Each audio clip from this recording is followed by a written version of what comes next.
plane sits on the runway. It can't move. Across town, a hospital screen goes black, mid-shift. A bank, a broadcaster, a 000 line. Dark. All of them, at once. 8.5 million machines, failing in the same breath. The largest computer outage the world has ever seen. And every newsroom on Earth is asking the same question. Who did this? It's the wrong question. 2:09 in the afternoon, a Friday, Sydney. A single file is sent from a data center you will never see. Small, routine, the kind of update pushed thousands of times a day to keep the world safe. No hacker touched it, no foreign power, no ransom. The file that broke the world was sent by the one company whose entire job was to protect it. And it had been waiting, quietly, for 5 months. The company is called CrowdStrike. If you've never heard of it, that's the point. It works behind the curtain, guarding the computers of most of the largest companies on Earth. Airlines, banks, hospitals, governments. Its software is called Falcon, and to do its job, to hunt threats the instant they appear, Falcon doesn't sit politely on top of your computer. It burrows to the bottom. The kernel, the deepest, most trusted layer of Windows, where the operating system itself lives. Up at the surface, a crash closes a program. Down there, a crash kills the entire machine. This is the bargain every one of those companies signed. To be protected from everything, you hand the keys to your kingdom to a single guardian. You trust it completely. You have to. The trap was set in February, 5 months before anyone felt it. That month, CrowdStrike shipped a new piece of its sensor.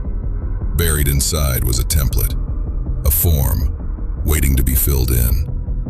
The form had room for 21 fields, but the part of Falcon that fills the form in only ever sends 20. 21 expected, 20 delivered. A single empty slot, sitting at the end of a form, deep inside software running on millions of machines. There was a guard whose only job was to catch mistakes like this before they shipped. A validator. But the validator had a flaw of its own, and it waved the broken form straight through. So why didn't the world end in February? Luck. For months, that 21st slot was filled with a wild card, a match-anything symbol that never forced the machine to reach for the empty space. The bomb was armed. Nobody had stepped on it yet. All it would take was one update that finally asked for field 21. July 19th, 4:09 in the morning, Universal Time. CrowdStrike pushes a new update. They call it Rapid Response Content.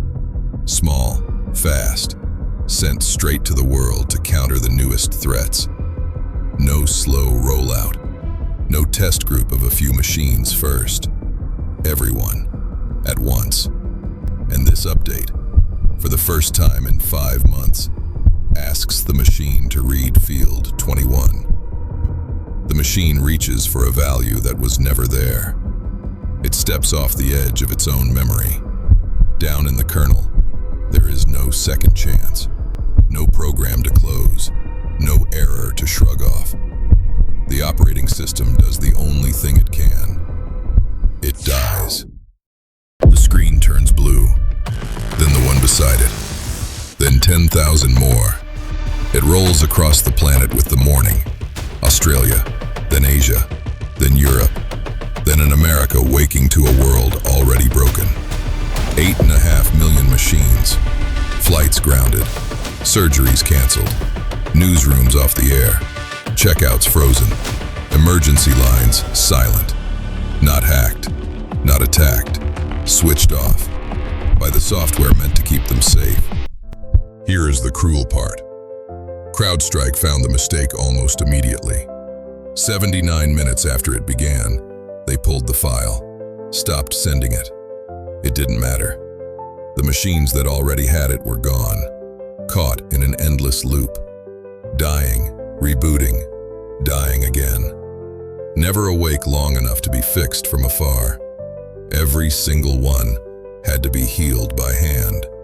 A person, physically standing at the machine, booting it through a back door, deleting one file, often unlocking an encrypted drive with a key stored on another machine that was also dead. Millions of computers, one at a time. At Delta Airlines alone, around 40,000 servers reset by hand, roughly 5,000 flights canceled, more than 1 million passengers stranded. Days of it. The fix took 79 minutes. The recovery took the world a week. In the weeks that followed, the company was summoned to Washington. Under oath, before Congress, it apologized for an outage it was at pains to repeat was not an attack. But an apology doesn't refund $500 million. Delta sued, and in the court filings, the accusations turned sharp. That CrowdStrike pushed the update without permission, that it sidestepped the very checks Microsoft built for exactly this, that it shipped a kernel-level change to the entire planet without testing it, the lawyers allege, even once. CrowdStrike fired back, blamed Delta's own aging systems for the slow recovery, and the contract caps what we owe. Years on, it's still being fought. No verdict, no clean ending, because the real defendant was never one company or one careless line of code. It was the bargain itself. We built a world wired so tightly together that a single file from a single vendor can stop planes from flying and silence emergency lines on 5 continents before lunch. And the thing that brought it down wasn't a villain at the gates. It was the guardian we trusted with the keys.